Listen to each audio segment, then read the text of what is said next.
I like to have a good time when I listen to my horror podcast. Her left arm Oh, was that's chopped so. off. Oh my god, Caused really? a panic all over the Prolonged country. their deaths for like months and The months. frightening, alarming, real-life tales show is my horror podcast. My horror podcast. That's Give it? pause it. This 'cause is your scary part? Be scared and laugh hard with the frightening, alarming, real-life tales show. Every Friday on all major podcasting platforms. Don't say I didn't warn you. Gusto niya bang malaman kung paano kami nakikipag-collab sa mga brands in the MT Show podcast? We use Podmetrics, the easiest way to monetize your podcast. If meron kang podcast, sign up now at podmetrics.co and use my code DMTGShowPod to get full control on how you monetize your show regarding of its size. Again, sign up now at podmetrics.co and use my code DMTGShowPod. If you're an advertiser who wants to collab with us, head on over to advertiser.podmetrics.co and fill up the form. Again, Podmetrics, the easiest way to monetize your podcast. Hype Network presents.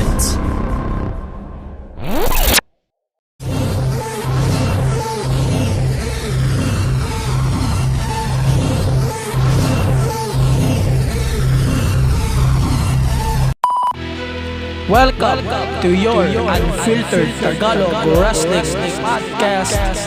This is the MTG Show Podcast.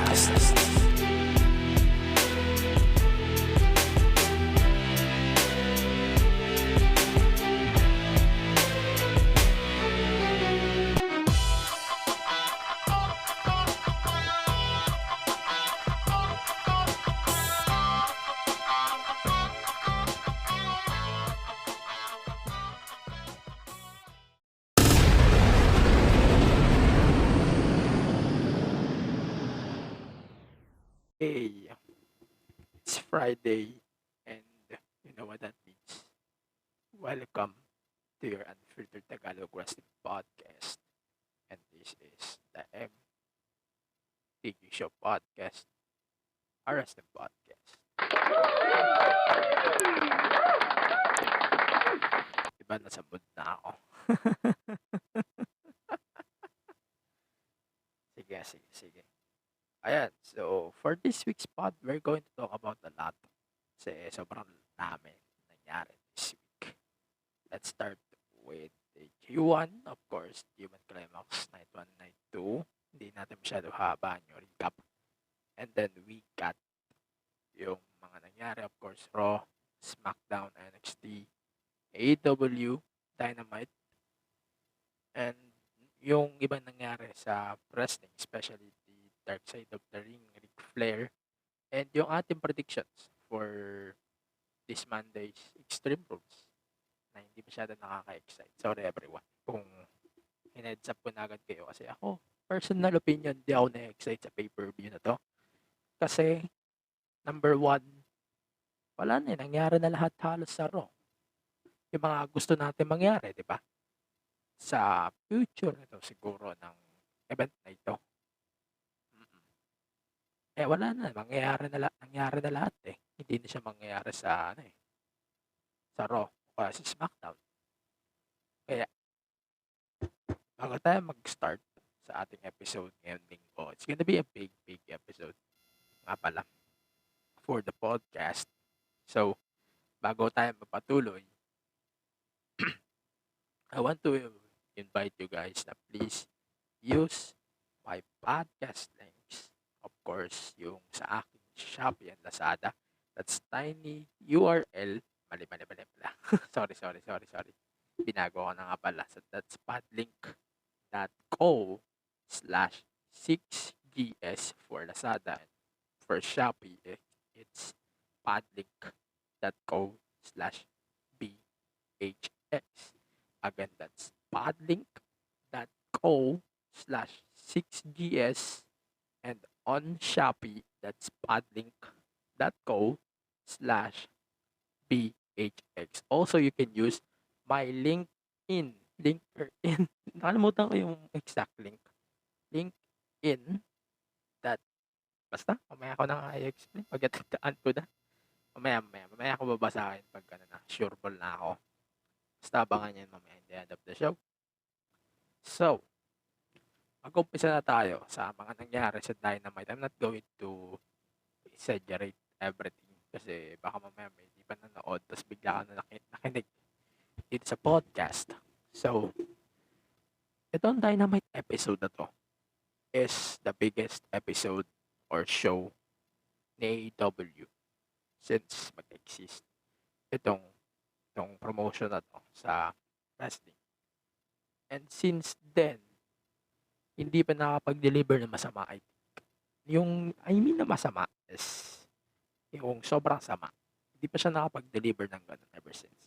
But ito, umpisahan natin sa isang disappointment. I know that's disappointment for some fans. Sa akin, bigyan ko na lang siya ng thoughts and reactions. So, it's Bryan Danielson versus Kenny Omega in an non-title 30-minute limit match. And walang nanalo. So, it means draw. My simple thoughts for that match is, it's kinda, sabihin ko na, medyo nauna na yung hype kaysa sa execution ng match. But we know na masusundan pa to. Pero wala eh. Sobrang exaggerated na masyado na itong match na to eh. Sa pag-build pa lang nila. And speaking of, siguro, kung hindi na set tong match na to, I think wala rin mangyayari sa kabila. Mamaya natin pag-uusapan. So, that's a good match. Mamaya, gusto ko sana i-score to eh. Sige, i-score natin to. I think if i-score natin to, I think it deserves a 4 out of 5. Kasi sobrang ganda lang ng wrestling. Although the ending is kinda disappointing. Pero wala eh. That's a good stuff pa din from AEW. Not the match of the century, not the best match of the year. But definitely nag-deliver talaga to ngayong Grand Slam. Also, notable stuff pa sa Grand Slam Dynamite is syempre yung match number 2 nila Cody Rhodes and Malakai Black when Malakai Black won the match. Hindi siya clean, of course. Alam na natin kung bakit.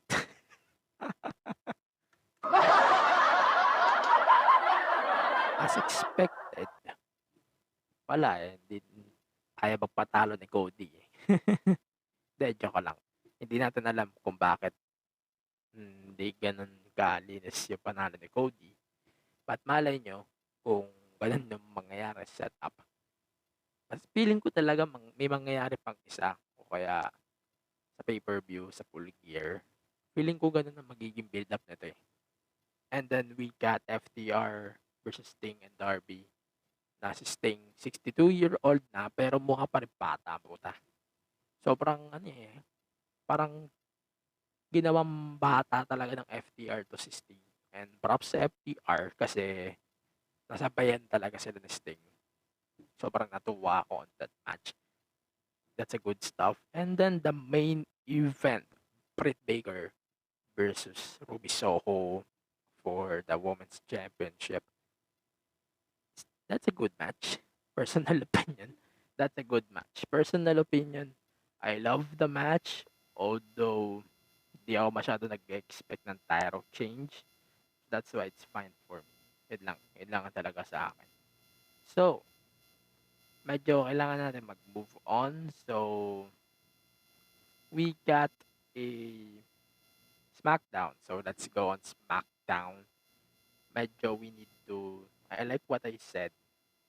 Summarize na natin kasi we're going to discuss a lot in at least 34 minutes of this podcast. So, yeah. We got Finn Balor and Big E versus The Usos. Yung match na to, it's kinda, parang alam mo yun na sobrang refreshing itong match.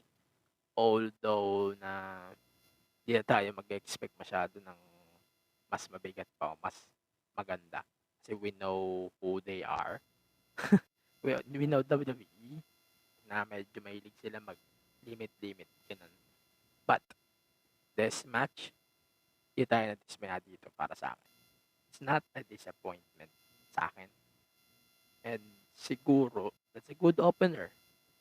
That's a good take lang para sa akin. And then, we got this. Siguro, andito na yung isa pang segment na siguro, ma-upset kayo. So, we got the Becky Lynch celebration. Becky Lynch. Si Bianca Belair, nag-homecoming siya dito sa episode na to. Ipagbabasehan natin tong episode na to ng Raw since isa na lang ang episode before the Extreme Rules on Sunday, Monday, Manila time.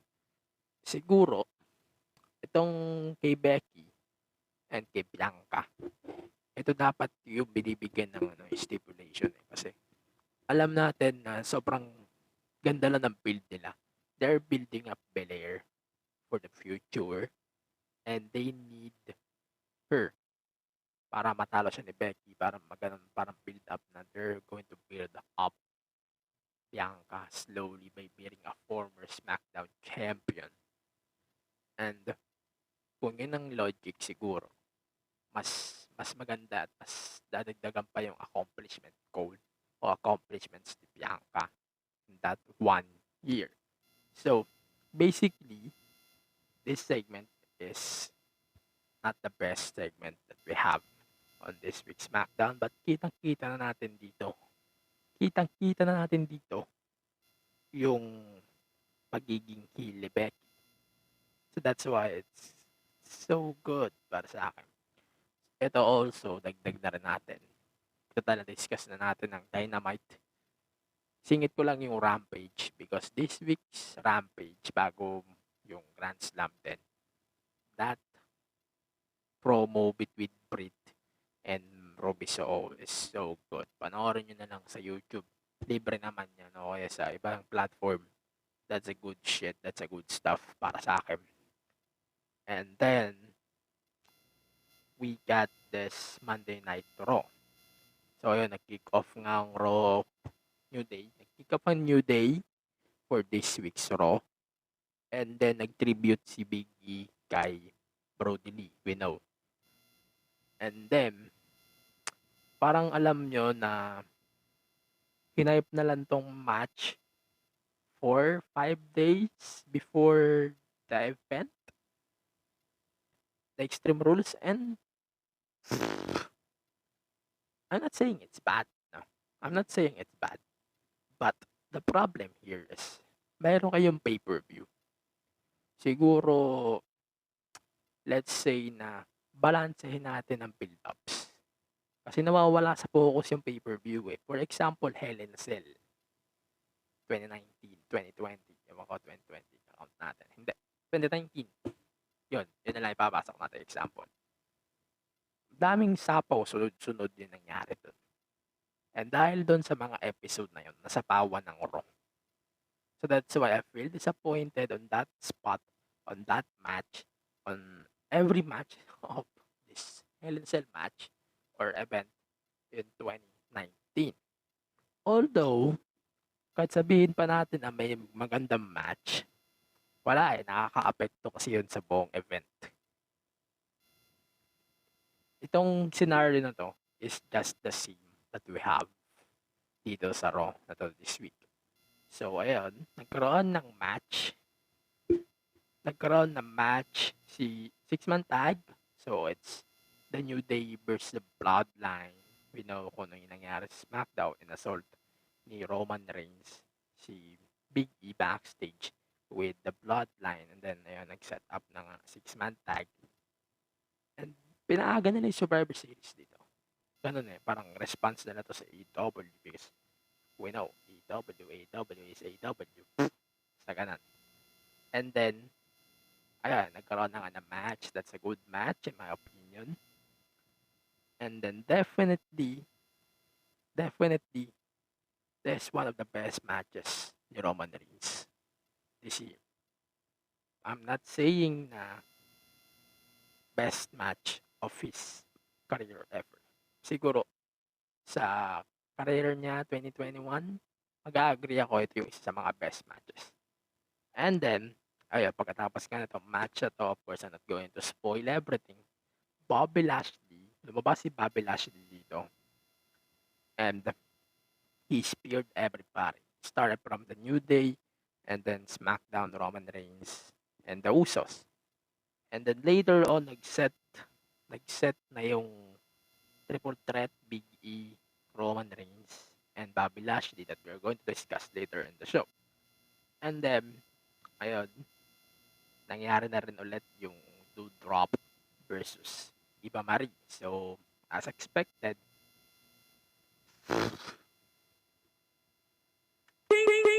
wait.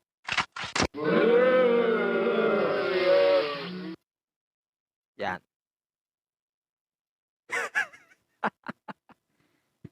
Pangilan na ta? Pangilan na ta? 3, 4, since SummerSlam?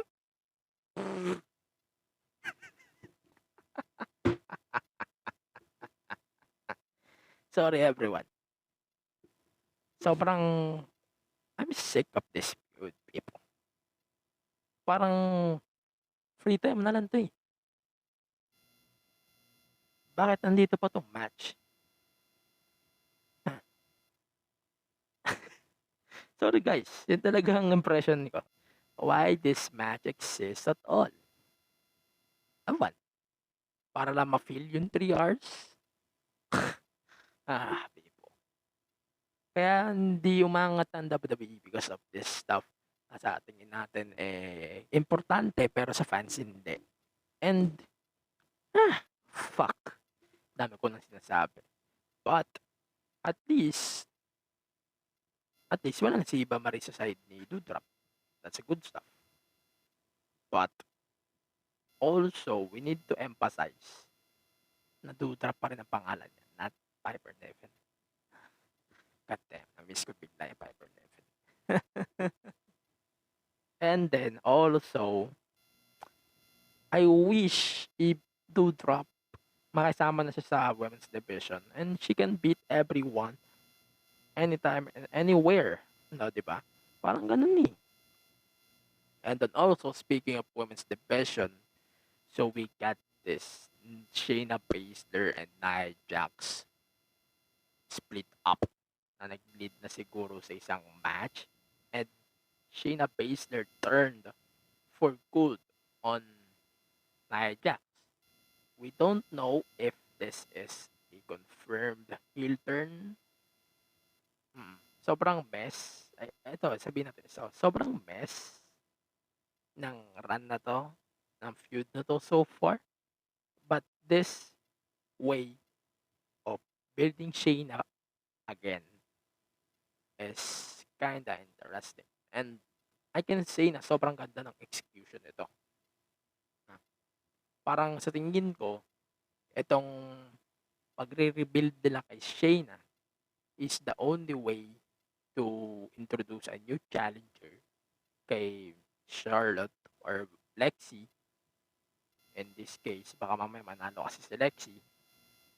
And yun na, para sa akin, it's kinda good thing na at least naka-move on na si Nia kay Shayna and Shayna si Nia. Basta ganun. And then, I'm glad that Garza and Carrillo get teamed up. Nag-team up na sila to parang naging threat na rin sila for the whole tag team division. And parang ibang-iba na eh. Sa tingin ko parang they're going to build. And parang i-build mo natin nila yung impression nila. So also, on this week's Raw, nagkaroon nga pala ng title change. So we got a new WWE Women's Tag Team Champions in Rhea Ripley and Nikki ASH.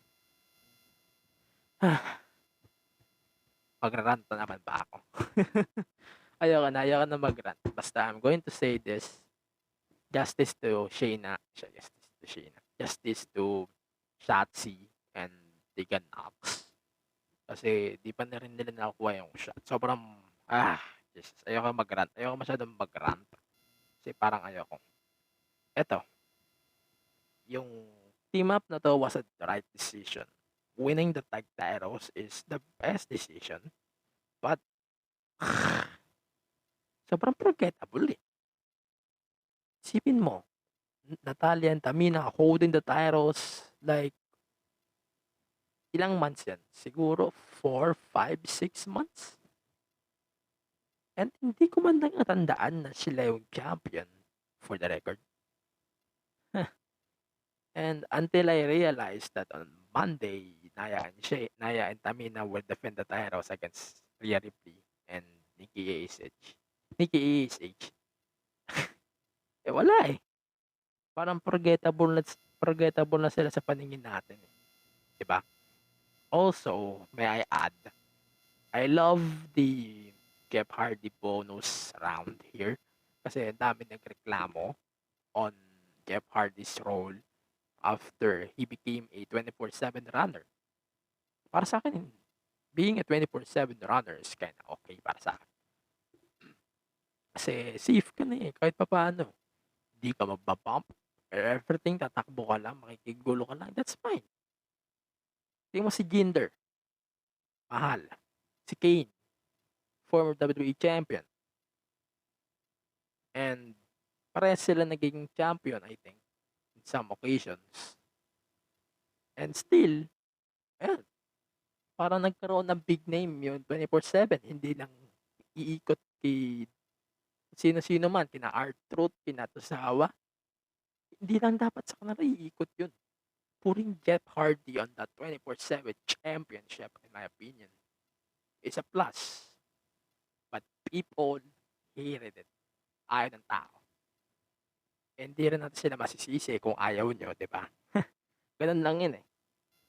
But, in my case, in my opinion, putting Jeff Hardy on that role is kind of interesting. At the same time, that's a good decision. If they want to protect Jeff Hardy and his health, ayun eh. Di ba? They want to protect Jeff. O kung ako naman ang wrestler, tatanggapin ko talaga no doubt. Kasi ayaw akong mag-bump every week. Ganun eh. Ganun lang simple yung logic dun eh. If you want to be safe and ayaw mo mag-wrestle every week, that's a good shit. That's a good stuff. 24/7 runner. Ganun lang yun. And then, finally, the main event of the evening. That's Roman Reigns versus Lashley versus Big E. I think this match is WWE's one of the best matches of the year. No doubt. No doubt. Wala na pwedeng kumontra doon. That's one of the best matches of this year for WWE. No doubt about it. And na lang sabihin ko, I think that match is 5/5. Medyo ayoko na sobrahan kasi bakit? Alamin niyo lang kung bakit. Watch it and marirealize niyo kung bakit sobrang ganda nitong match na to. And Roman Reigns winning the match is the best decision of this match in my opinion. Ayan. So, that's it for our Monday night. And next Monday night in AEW. So, we're going to take a break and we will come back. Re-reviewin natin yung the rest of the plate here in the podcast, special NXT 2.0, yung ating Extreme Rules predictions, and of course, Dark Side of the Ring and more Q1 Climax.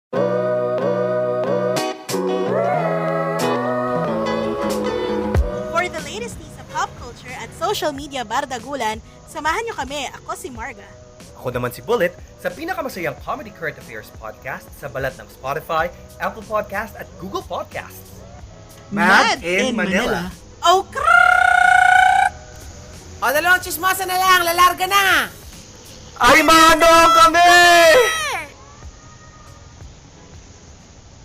We'll be right back.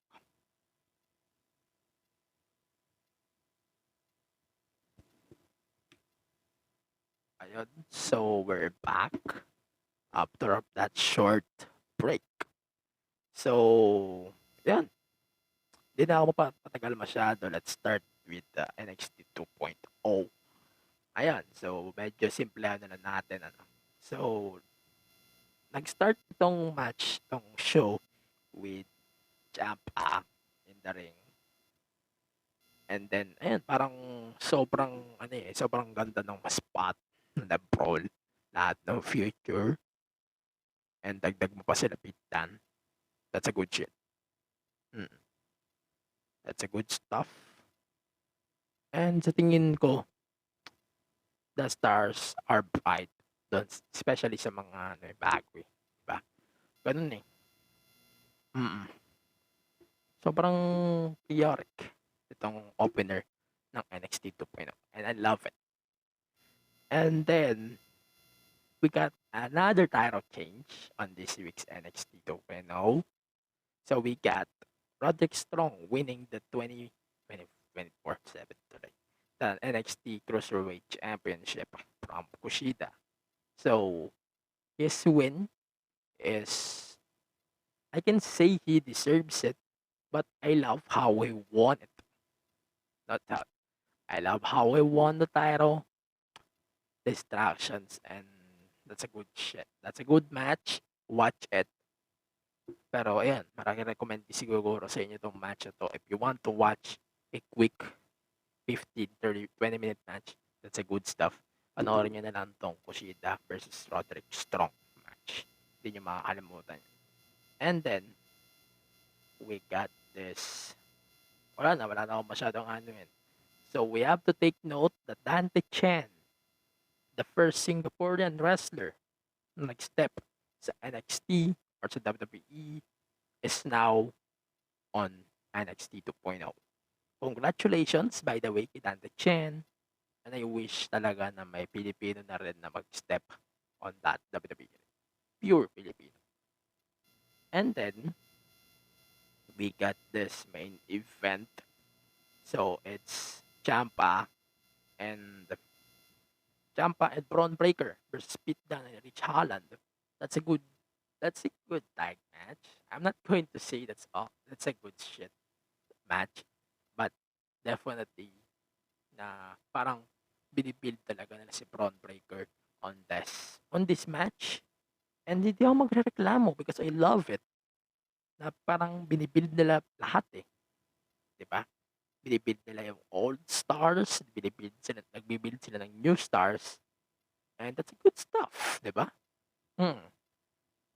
And wala akong dapat i-complain because and ito talaga eh, personal preference ko. Kung paano nila i-build yung brand na to, sobrang ganda na makikita natin in the future. I swear. Yun lang muna para sa akin. Yun na lang muna ang impression ko. And also, we got this promo ng Toxic Attraction. For me, that's very interesting. Except sa isang part na I don't want to mention anymore. Siguro, the rest, especially the Mandy Rose part, that's a good stuff. Sobrang ganda lang ng stuff na yun. And I think matatandaan natin yung stuff na yun for a very long time. So, tapos na tayo sa WWE. I think it's time to go na sa New Japan. We're going to do a quick recap on what happened sa day 1 and 2. So, sabi ko nga, recap. Pero bago tayo mag-recap, syempre, I want to give a breaking news bago tayo magpatuloy. Kasi si Tetsuya Naito was pulled out of the tournament and he will not compete until 2022. That's a bad and sad news for everybody who is watching New Japan, especially this year's G1.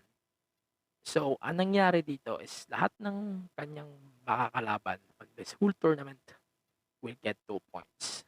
And instead, bibigyan na lang sila ng mga special matches. And then, parang bibuild nila yung parang ibibuild na lang nila yung sino man yung makakalaban dapat yung Knights. Ganun lang ang scenario dito. So, mga notable spots ng Night 1 siguro ang kailangan natin pagtuunan dito is the Okada versus wait, di ako sure. Wait lang, basahin ko muna. We need to focus on the first night because I love the first night thing, especially the Okada and I'm not sure kung anong night to, but the Okada and Tanahashi match, that's a good shit. Hindi ko lang sure kung anong night. Basta, I think that's night 1 or night 2. Regardless, that's a good stuff. And then, the CSJ versus Tetsuya Naito match also, I want to give a props. Sobrang angas ng laban na yun, pucha. And, finally, ilan pa ba ipaprops ko? Siguro ako, if you're going to ask me, parang sure na ako na si Sanada yung mananalo ng G1. It's either Sanada or Sanada o kaya pwede rin si CSJ pero feeling ko Sanada talaga first choice ko. Sanada talaga. So, let's move on to dark side of the ring. Ito guys, I'm not going to sugarcoat this stuff. Kasi ayoko lang mag-sugarcoat. Di ako mahilig mag-sugarcoat lalo pag gantong sexual yung stuff. So, eto. Ganito na lang kasimple. So, na-release yung episode ng Dark Side last Thursday or Friday. From that episode, 2002, Pain Ride from Hell on that episode of Dark Side. So, si Ric Flair, naglabas siya ng statement na kung saan ay dinideny niya yung allegations. And he quote, I allowed my personal life and the lives of my wife and children to be turned upside down for one reason. Whether it's good or bad, even the really bad.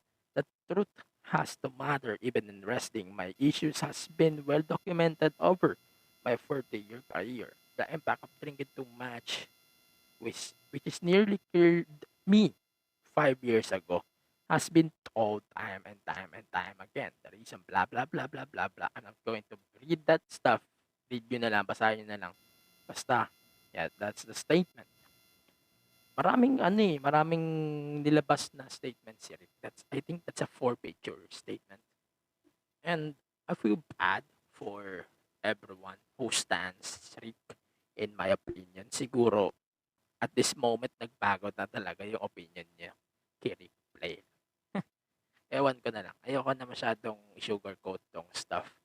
But I feel bad for everyone who stands Ric Flair. As of the moment, madami nang nagpo-pull out, Eric. Yung isang event, nag-pull out na din ng isang appearance ni Ric Flair. And also, yung commercial, if I remember.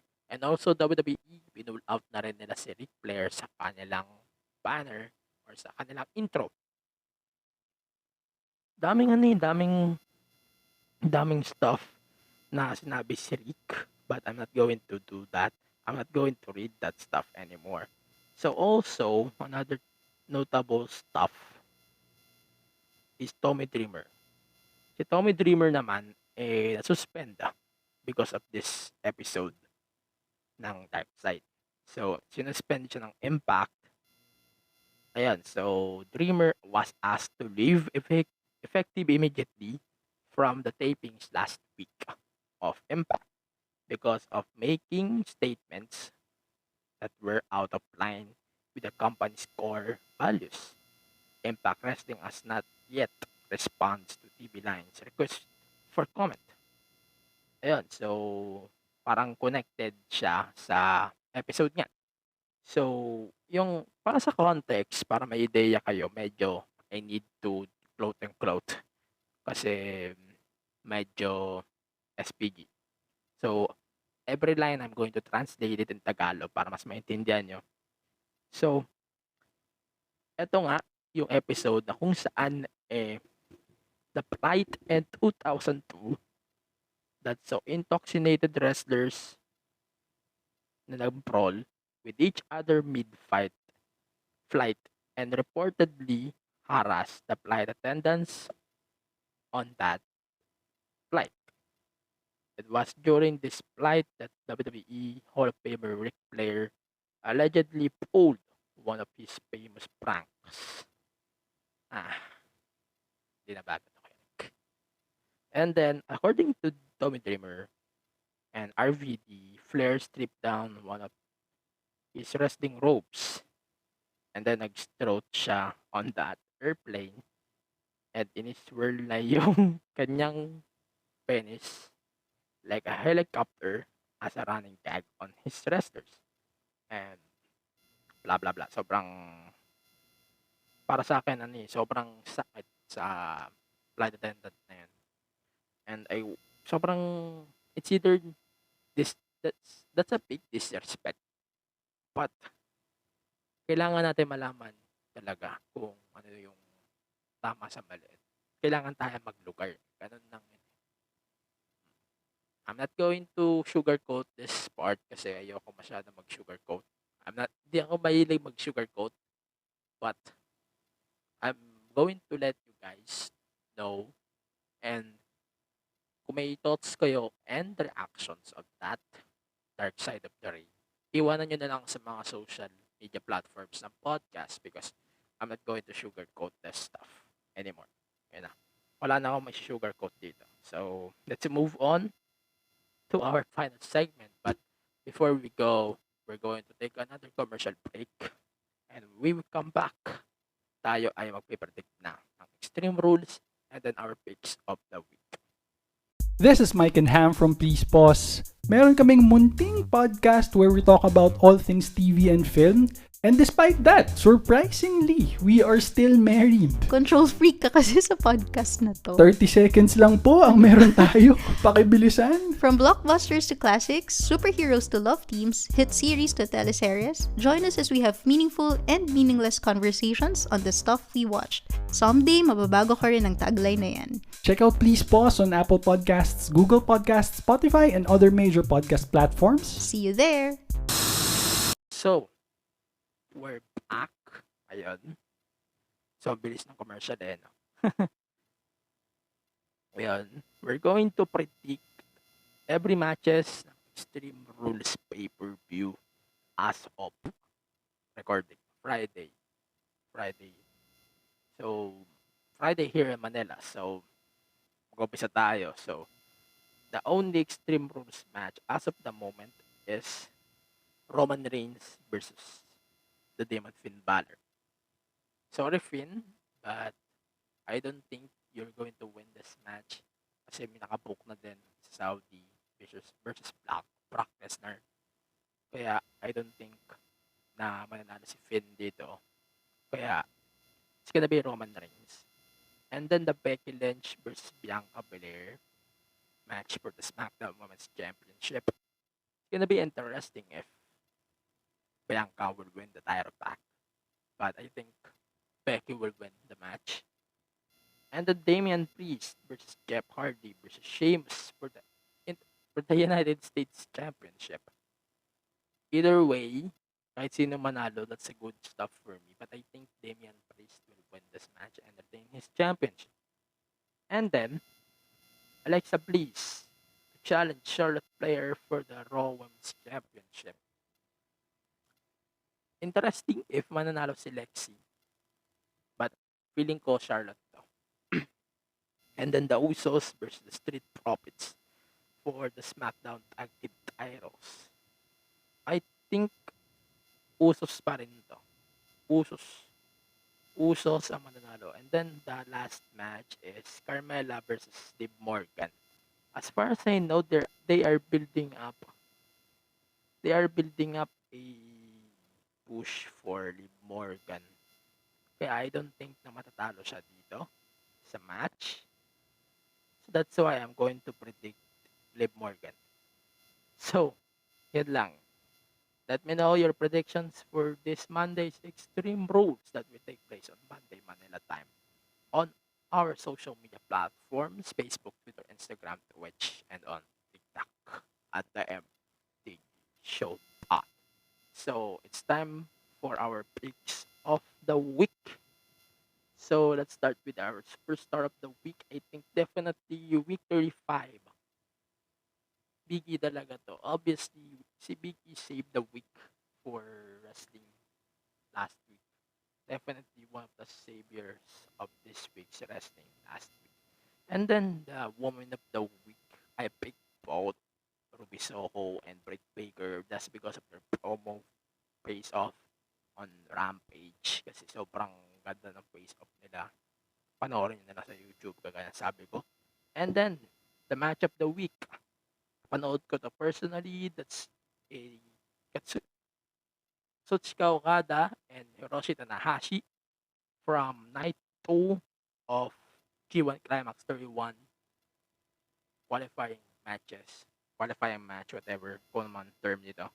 But that's a good stuff from night 2 of G1 Climax. I can insert ewan ko kung ano pa yung minention ko sa match cards. I think it's Adam Cole versus Frankie Kazarian. That's a good stuff too. And that's pretty much it for this week's podcast. Let me know your predictions for Extreme Rules and your predictions for the winner of G1 Climax this year by letting me know on our social media platforms, Facebook, Twitter, Instagram, Twitch, and on TikTok. Stay tuned for our newest segment here on the podcast starting October. Marami kayong dapat abangan. So, abangan nyo na rin sa mga sa ating mga podcast platforms at on the podcast app on your Google Play Store. And, of course, syempre, listen to the podcast every Fridays on your favorite podcast platforms and on the podcast app on the Google Play Stores for Android phones. And then, of course, follow the podcast on Facebook, Twitter, Instagram, Twitch, and on TikTok. Also, please support Pipe Network by pagbisita sa pipenetwork.co. And also, follow the podcast network, Pipe Network, on social media. That's Pipe Network on Facebook, Twitter, Twitch, and on TikTok. And ayun, please use my link tr.ee/the MTG Show Pod. Lahat nandun na sa Facebook, Twitter, Instagram, Twitch, Shopee, Lazada, ever. Lahat nandun na sa link tr.ee/the MTG Show Pod. So, yun lang sa akin. And also my social media platforms. That's Twitter, Instagram at AG Venera for my personal social media platforms. So that's it for this week's episode. Let me know your predictions for Extreme Rules pay-per-view. That's it. Episode number 69 is in the books. Stay safe, stay reso. Mask up. Register the vote until the 30th of September. Almost ilang araw na lang yun. Pucha. Mag-register kayo and mask up. Ayun nga, register to vote. And see you on the next episode of the Pod Speaks. Yeah. Mainit na diskusyonan, Masarap na kwentuhan, malinamnam na usapan, at nakakagising na balitaktakan. parang kape lang. My name is Jeff. And I'm Weya Angeline Join us in our conversations at Coffee na Lang Dear Podcast.